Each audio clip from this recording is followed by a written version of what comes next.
Hi, folks. Welcome to the Getting Your Edge podcast. My name is Dennis. And hi, I'm Judy Gratton. And we're here to help you right-size your home and your life.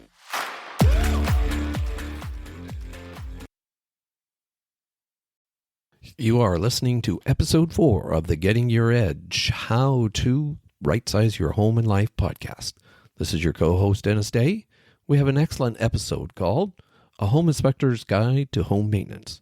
Co-host Judy Gratton leads a one-on-one interview with Mike Wright of Wrightway Home Inspections. Mike shares his expertise about key points of home maintenance, so when you're ready to sell, and you can pass an inspection and you won't have any major repairs. So whether you're ready to sell now or in the distant future, you'll want to hear Mike Wright explain simple ways to maintain your home and protect your biggest investment. Take it away, Mike and Judy. Hi, Judy. Hi, Mike. Hi, everybody. I am talking today with Mike Wright from Wrightway Home Inspection. And I invited him to join us today because he is a wealth of information on everything from how to take care of your home, just in general, things to do to keep it up and running, and then all the ins and outs of home inspections. So I'm really excited that Mike is joining us today. I appreciate you being here, Mike, and taking time to join us. So Absolutely. It's really, this is something I enjoy doing. And as you've heard me say with a lot of different clients, my favorite part of my job is actually homes are homes, but it's actually the people and having a chance just to bring people up to speed, because homes, while we've lived them in them our entire lives, there's just so many different details and systems and ways that, the components relate to one another that it can feel a little daunting, a little overwhelming for folks. And we don't think about it. And usually we don't think about it, kind of like our health, until there's a problem. I know. And then the fears begin to mount.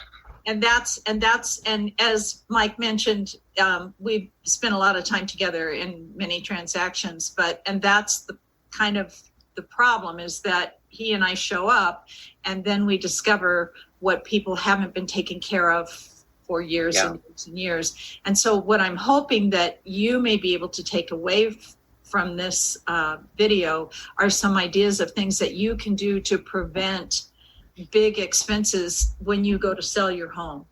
And that doesn't mean you're going to sell it tomorrow. We're not looking for that. But I'm hoping maybe Mike can give you some, just a few really good ideas of things to do monthly and annually. What do you think, Mike? Yeah, I definitely, these are all like bite-sized things, because I realize that for most of us, we've got lives to live. I mean, I've got my own home, and I've got a business to run. My wife's got her own business, and we've got four kids, and we're launching them, and there's just a lot of time with other things. So if there can be small bite-sized things that can be done on a regular basis, it's not just about the finances of the expense of selling if maintenance is neglected or pushed off. It's also just the amount of stress and heartache and just the weight of having to carry all of that.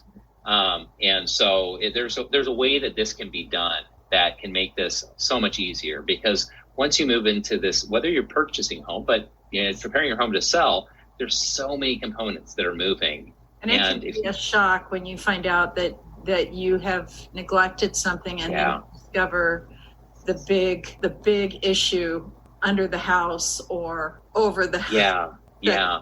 Well, I want to jump into this and get real practical with the folks that are watching this video, and your friends and clients and others that are following you. I want to be able to just say, here's some of the things that I see that can definitely help. We are moving forward in a market that I'm calling it a high-speed market, and there's a lot of terms that could be used, but it's one of these where people are having to move swiftly, and all the more, one of the things I'm finding interesting is probably half of my inspections are being done for folks who are preparing to list their homes for sale. That's a radical shift. It's a different way than it has been, and I've been doing inspections for the last 16 years for folks here in this area. And so this is a phenomenon that probably a third of my inspections are now for people that are listing their homes. And so that's definitely a lot different. So what it means is, as I'm sitting down with clients who are getting ready to list their homes, they're coming in with kind of a sense of worry. What do I not know? And I will tell you that in probably 95 to maybe even closer to 99% of those situations, there is a sense of relief and after they've had a chance to hear from me. And I think that they're kind of anticipating the whole, what's wrong with me, doc? Am I going to die? Yeah. It's like, no, it's actually, I come bearing good news. There's always things to be done. So, first of all, there is anxiety in the not knowing. And probably one of the best parts of me coming in and doing an inspection is all of a sudden you get the sense of, I don't have to worry and stress. But there are some things that can be done, and I'll speak to some real practical things that really could be done, kind of need to be done on a regular basis. The first thing that I just speak to is people worry most about roofs and foundations, what's going on above their house and leaks and all that. And the second thing is what's going on underneath their house.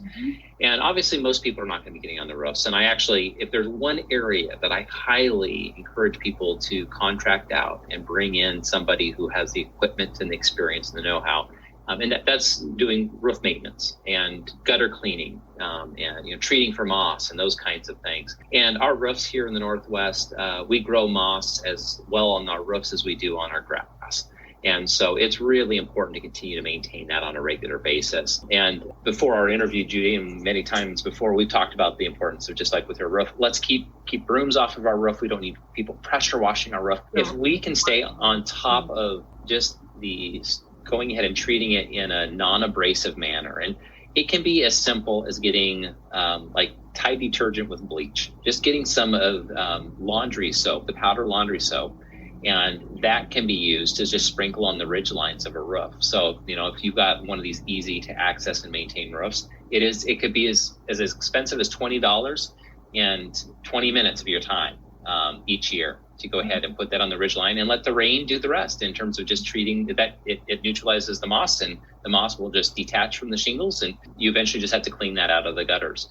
In some of these higher, townhome style roofs or these steeper pitch roofs, having somebody come who will go ahead and spray or apply the anti-moss powder, that's going to be something that'll need to be done each year, which seems like, well, we'll get to it when we see it or when it's a problem. The preventative is the big thing, because what happens is it's going to take multiple treatments if it's really, really thick. If you visit my website, I like to post pictures, and I've got some humorous comments about some of the things I've seen with homes, and we don't want to have the chia roof. Okay. I've seen chia roofs. I haven't. Yeah, and you're gonna have to clean that roof. Yeah, it decreases the life expectancy of roofing significantly, because the roots, the little tentacle fibers start to get into the granules and dislodge the granules. Water actually pools up. If there's any sort of seam that water that is sitting on the seam might potentially seep through, you'll get leaks through that because of the moss that is retaining the water, not allowing it to shed properly. So the roof is one of the first things I would say is every year, just have a treatment done on the roof. And it's a lot cheaper to have them come back and do it each year, or even twice a year if you have a lot of really large trees that provide shade throughout the year. That will be far cheaper and far easier, and actually you'll get a lot more life out of your roof. People that come and do the last minute moss cleaning after it's been neglected for 10 years, when I get up on the roof, or if I'm viewing it through binoculars from the ground because I don't have accessibility to it, it's obvious. I can tell. And quite often I'm having to say, the cleaning was so rough on the roof that now it's probably 3 to 5 years left, it's really discouraging for a potential buyer to hear that a roof is that close to the end, because roofing is the top thing that they worry about. We can tolerate pretty much anything as long as we don't have a leak coming through the ceiling. Right. And so that becomes really important. Related to the roof would be the gutter system. Our biggest issue with homes here in the Northwest is water. And gutters need to be cleaned out regularly, and it can't just be once a year. Really, they need to be twice a year. I know that people will get these leaf guard gutters or these other, helmet or gutter helmet, gutter shield. There's all sorts of different names for these screens or systems that can, that are basically maintenance free is what they would be described as, and they're not.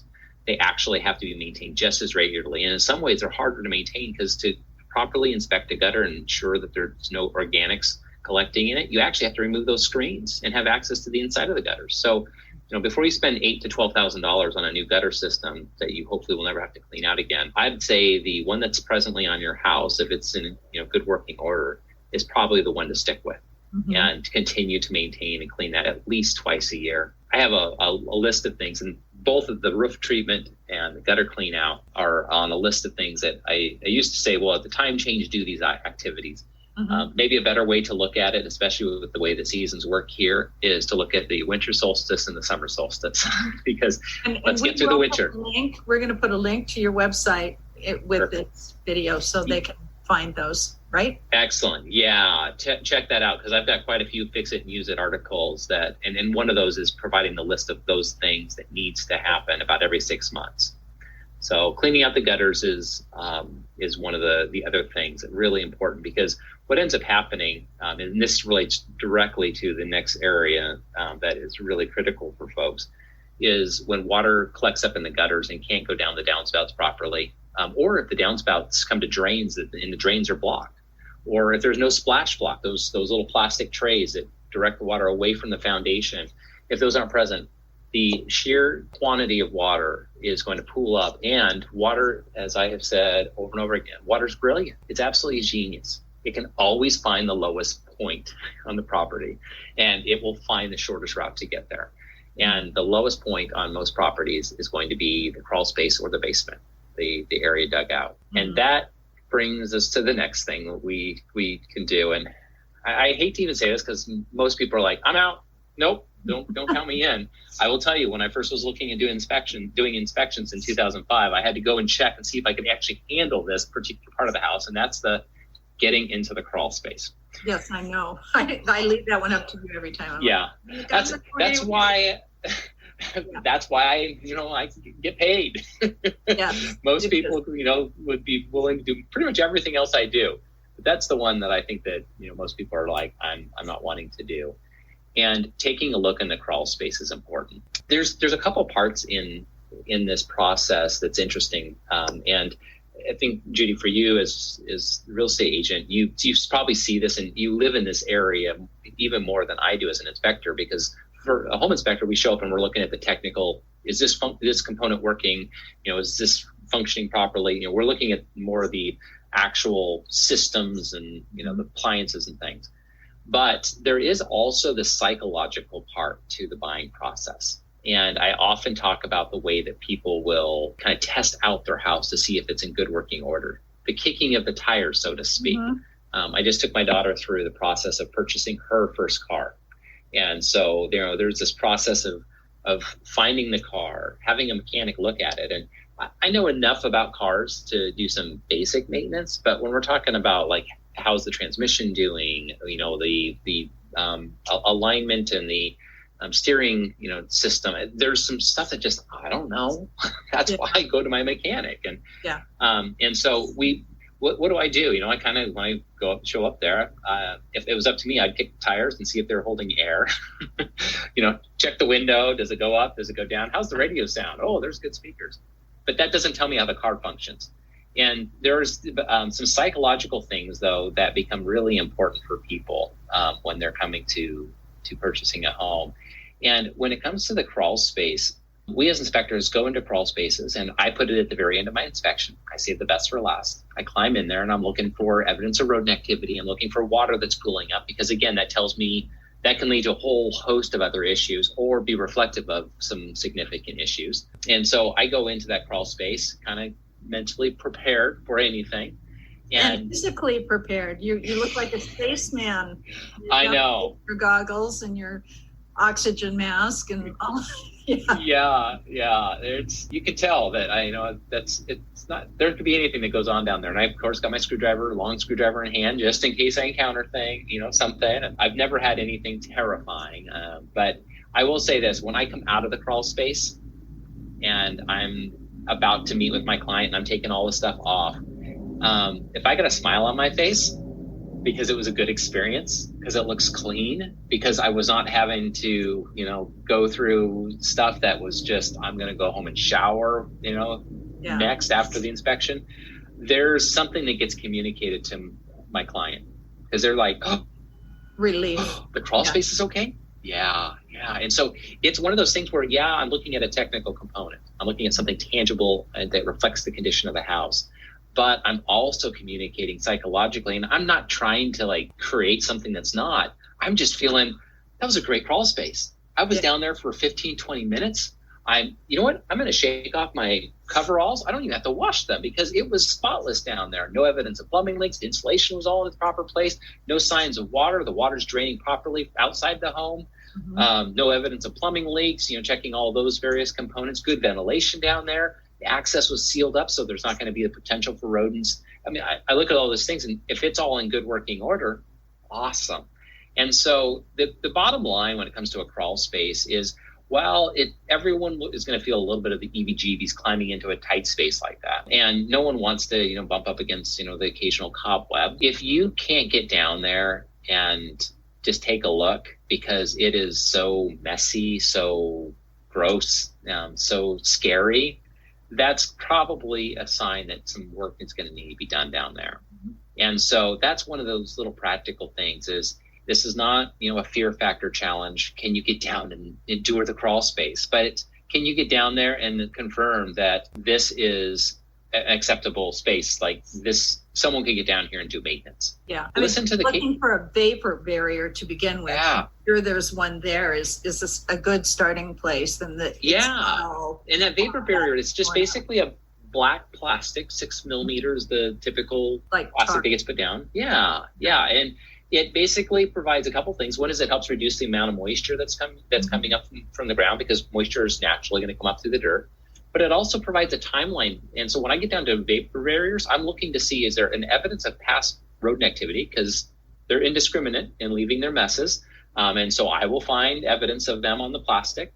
Another thing that I'm looking for is there evidence of past water activity, maybe a leak underneath something. And even if the house has been vacant for a few weeks or even years, if there's been activity that's happened on that plastic, it's like your coffee table. You can see the rings from the cup that was put down without a coaster. And so that's another thing that would be really valuable too, is to just check the crawl space. So I kind of, spend a little bit of time on those two things, the roof and the crawl space, making sure that things look clean down there, that they look comfortable, that comfortable enough that you're not seeing evidence of things. And both of those are things that need to be addressed at probably every 6 months, just taking a peek down there. I know in our house, we have gas forced air heat, and one of the tubes, the heat comes through, fell down.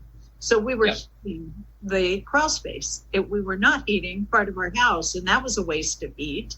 So you check that out from time to time to just make sure. I don't know why it fell down. I don't think, later, that's a long story. Later on, we did have rodents, and I thought, very, very careful. But it's my understanding that when they pour the subfloor, when they pour the foundation and then they put the subfloor in, they're never quite level. And there can be just this much space, and those little critters can get through that. And that's how they come into mine. Yep. You can't even see the space. Yeah. That's how they got into mine. And $3,000 later. And, just making sure that there's no access points. And that's why taking a look down there, and you might think that there's nothing that's there, but they can show up the next day, and the cost can add up. I've heard figures when it comes to crawl space cleanouts. Just to kind of give you an idea, I've heard a basic figure from one of the companies that I often cross paths with. It's $3.50 a square foot. Right. They have to replace the insulation frequently. They have to replace the vapor barrier, and then they'll seal off all the spots. That's how I learned how they got into mine. Yeah. And then, of course, just throwing out everything that we had things stored down there. That was real fun. Yeah, you don't want to store things down there. Crawl spaces are not a great spot. They're not a cellar, and you don't anymore. Yeah, that's good. We, one of the rules of thumb that I have, no pun intended, but a rodent, a mouse in particular, can fit through a hole the size of your pinky. Right. A rat can fit through the hole the size of your thumb. Which, if you look at that, and I've got kind of bigger hands, but you look at that, you think that's not much of a space that they can fit through. And that's one of those things that is like, oh boy, we definitely want to keep a close eye on things, because it's hard. It really is hard to check for all of those spaces. I will tell you, in new construction, there's a standard of, just the parameters are so tight that it's really difficult for new construction. One of the primary places that rodents will find their way in, top number one, is the access. And most homes built in the last, I'd say, 30 years, the access is usually through a closet inside the house, through the floor there. But the ones that have the crawl space access outside, those are the ones that, wow, you want to make sure you've got basically a double access cover. And so many people, they've rotted away, or they're not very tight, or they're not even there, or they're frequently when I show up at houses, those are not in good condition. So yeah, and again, at $3.50 a square foot, if you just think about that, a small house, 1,000 square foot, just a rambler, that's $3,500 to clean that space up. Yeah, just kind of approximate. That's a lot of money to make sure that you've got the cover, in proper place. Right. And it can go up from there. I know I had one inspection some years ago that there was actually a bobcat that got trapped in the crawl space. And when I got down there, I didn't know what had gone on. Needless to say, I was very nervous, because I have never seen plumbing and ductwork and even the structural components in such bad shape. It wasn't still there, I hope. It had died. It had died in the crawl space. And this was a house that had been vacant, so the folks were not aware that anything was there. I'm sure they would have heard it otherwise. But the sheer damage that was done was pretty intense. And it was a figure that I think it was closer to $6,000 to do the repairs. Now, that's obviously, a bobcat is not a mouse or a rat, but those are the fun stories, I guess, we as inspectors like to tell. But that's one of those things, really important. One of the things that you could do too, in addition to just taking a look down in the crawl space, and I'm not saying you have to crawl around on your belly. If you do, go buy a nice Tyvek, paint suit, the ones you can get at the hardware store, and put that on. Get a nice respirator and some goggles and some gloves to have on your hands. I mean, get yourself prepped up. That's okay to spend have $25 worth of equipment just so you can get down there. Just hold on to it and go every 6 months or something and make sure it looks good down there. Yeah. If not you, have somebody else do that for you. Because I realize some people, maybe it's due to the, accessibility, or just, health issues, or just personal preference. Yeah. Well, I have a feeling that few people will actually want to do that. The other thing I wanted to say is, if the very least, if you're just going to focus your attention on just the access area, like I'm going to put my head down. I came across this, I've seen a lot of different rodent traps that are out there. And of course, there's a traditional spring trap to make sure that you don't catch anything, but they're kind of a one-shot wonder. You hope you get them. And it seems like with mice and rat traps that are the spring-loaded ones, it seems like it takes about 10 attempts before you actually get what you're trying to get. There is an exception. There's like these sticky traps, these glue traps, these trays. I know. All right. Now all of you that are animal lovers are feeling, the compassion. Well, I don't want the live things stuck on. Yeah. Well, I will tell you, they are the most effective way. Because once it catches them, and and you need to be able to know what's going on down there. And so that's one of those things I would highly recommend. I was going to show you. I've got this. This is not anything real exciting, but I found this at our local True Value, and it was like 99 cents for this. And I bought a few of these. And they're these ones that you basically just peel off this side here, and then you basically will just fold it, and it forms a tube. And so you can put it underneath your bathroom cabinet. And it's a sticky trap, so you don't have to worry about them resetting things or having to touch anything that a rodent would go through. That may catch spiders and other bugs too, but it's enclosed so that you don't have to worry about seeing whatever it is, or accidentally putting something on it, and now you got your cleaning bottle stuck to the trap. So you basically just fold this, and it becomes this small little tube. And so I've actually been using some of these at my house. And so that's another little preventative thing you can do just to see what kind of activity that you might be collecting. Mm-hmm. So those would be the two big areas that I would identify. And I don't want to necessarily take too much of your time, talking through all the details. A few other areas that come to mind immediately for me is making sure that the landscape materials, because people love to put fresh bark out right before, they put the house on the market. All that bark, gravel, sand, dirt, compost, anything organic or that covers the landscaping, that needs to be pulled back from touching the wood siding or the hardy plank siding or whatever type of siding it is.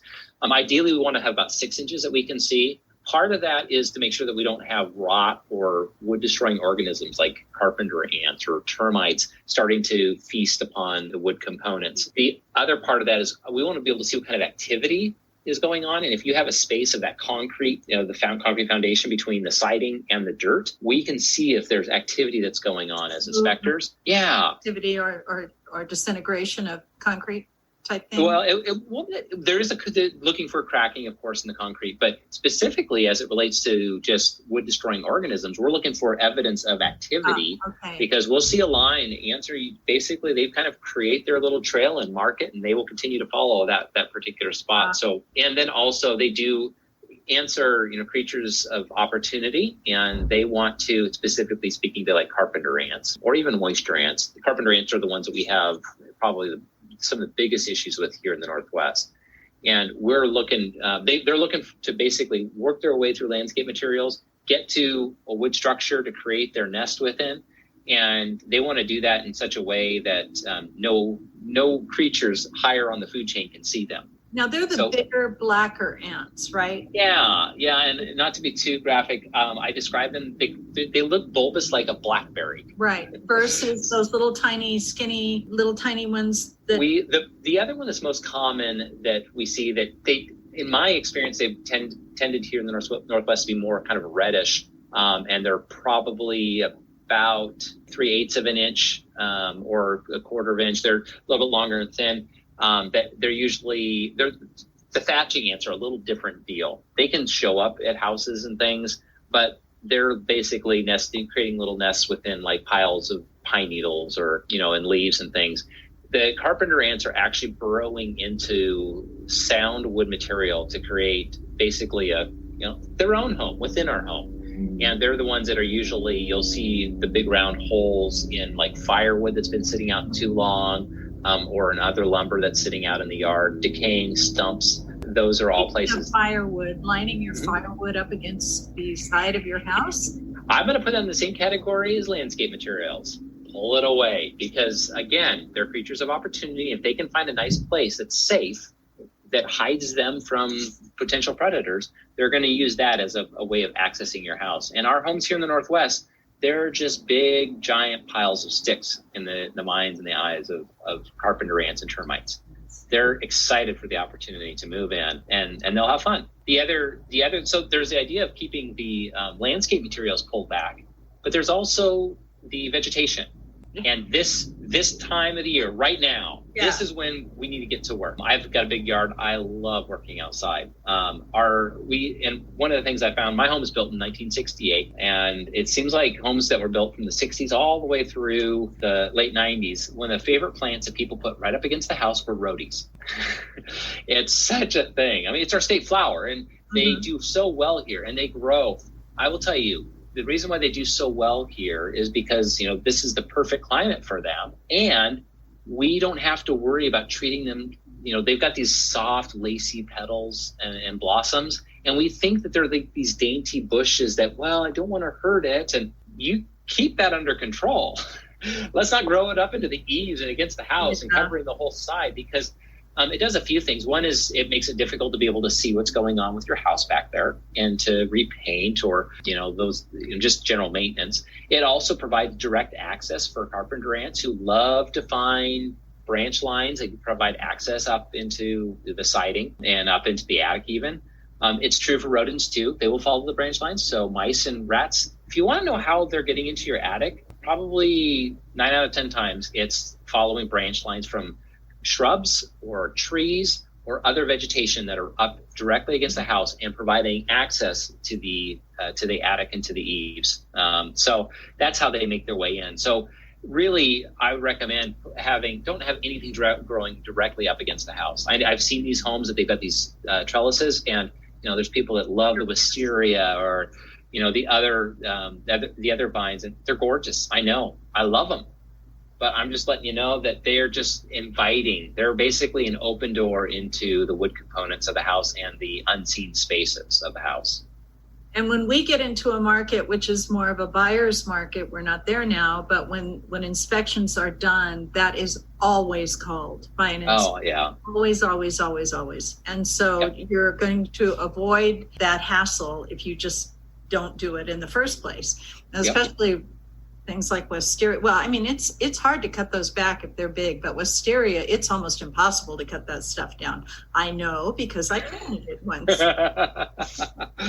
Well, that's where the big thing is. If you can every 6 months or once a year with some of these things, this is the time of the year we're supposed to be starting to trim back. I mean, we're doing it to our hydrangeas, we're doing it to our roses, we're doing it to our fruit trees. Let's do it to our rhodies. Let's do it to all the azaleas. Let's do it to all of these things, especially those that are up against the house. There needs to be good visibility, because if you can see, that means that it's less likely that critters are going to be able to access the house in those areas.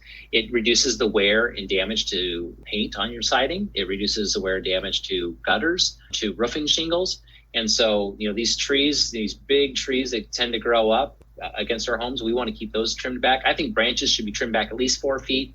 All other vegetation, I'd really try to shoot for at least 18 inches, keeping it trimmed back so you can see behind those things. So that's another thing. Some other small things, checking underneath your sinks.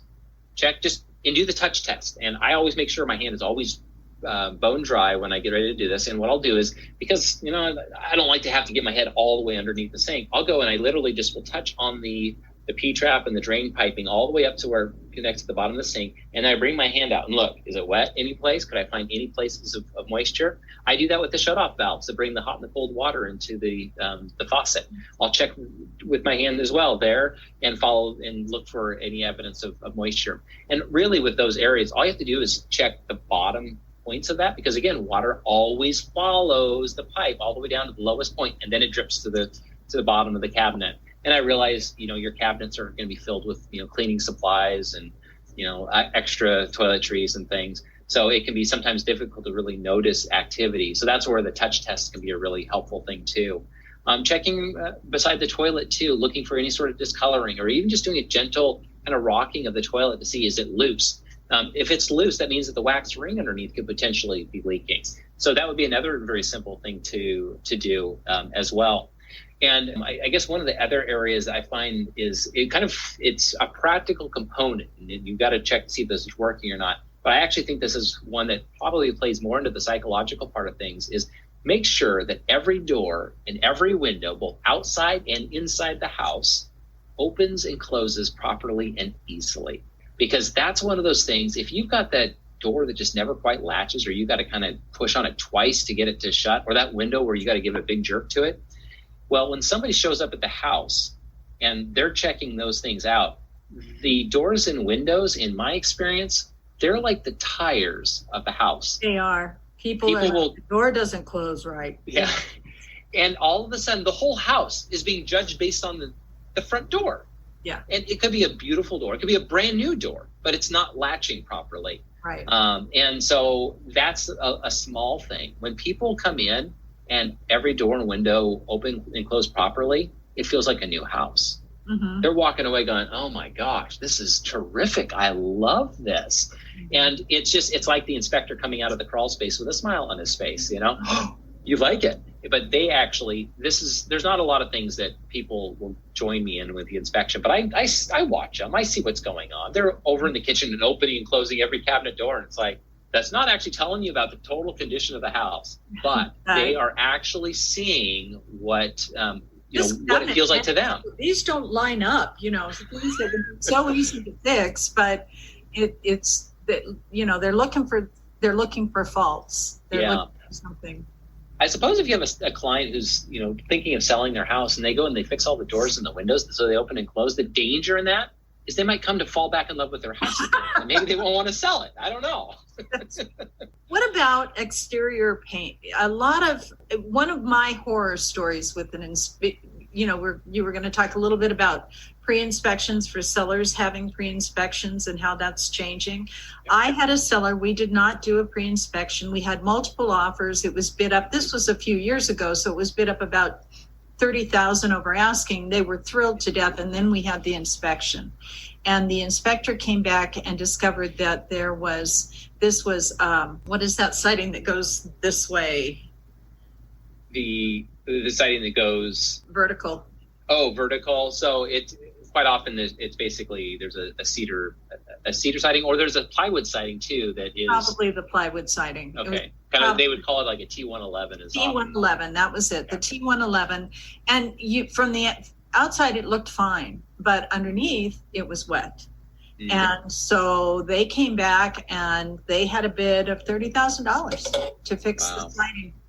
Yeah. And that was not something that could have been seen from, or at least not visible from what we could see. Maybe it could have been maintained had they painted and caulked and done things up front, but they lost. I mean, the deal still came together and the house closed, but they didn't get the over asking price because it was discovered in inspection that all the insulation underneath the T111 siding was wet. And I know that we have issues with, especially like the LP siding from the 90s. If that is not maintained, invariably they find problems with it. So there's always a concern about finding those things that no one else is recognizing or seeing, or what's not seen.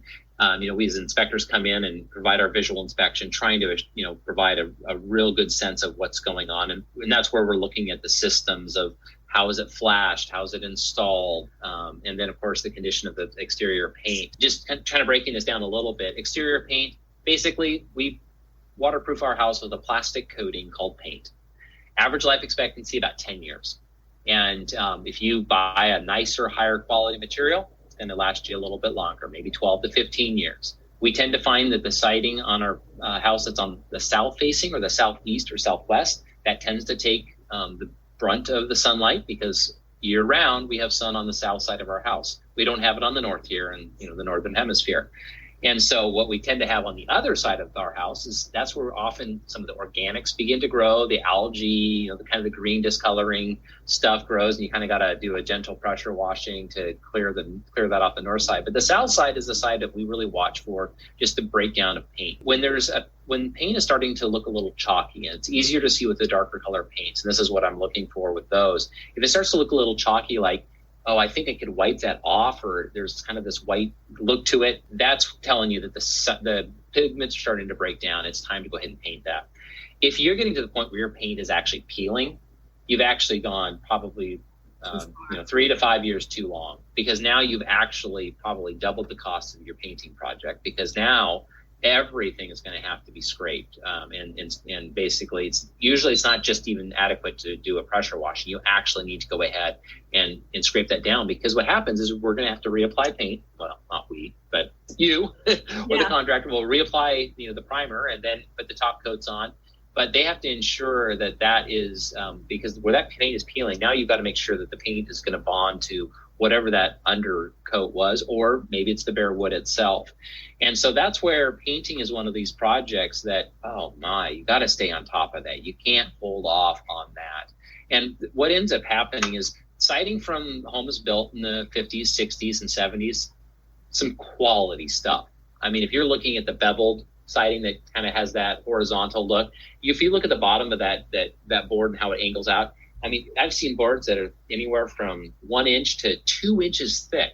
I mean, they took whole forests down to side that home. Yeah. That changed in the late 70s. And all of a sudden in the 80s, I know a home that was built in the 80s because they began to use a wood siding, a beveled wood siding that was usually very thin, maybe half inch thick. You usually had a lot of knots. And what I've discovered that is that with a lot of those homes, even when they're properly painted, the siding, the knot started to split, the wood would start to kind of cup, or you see a crack, and quite often that siding has had to be replaced. it was during that period of time that the LP siding became really popular, because all of a sudden you could have a siding that looked closer to what it looked like back in 60s and 70s. It was nicer look material, but it basically was a glued together press board type of material.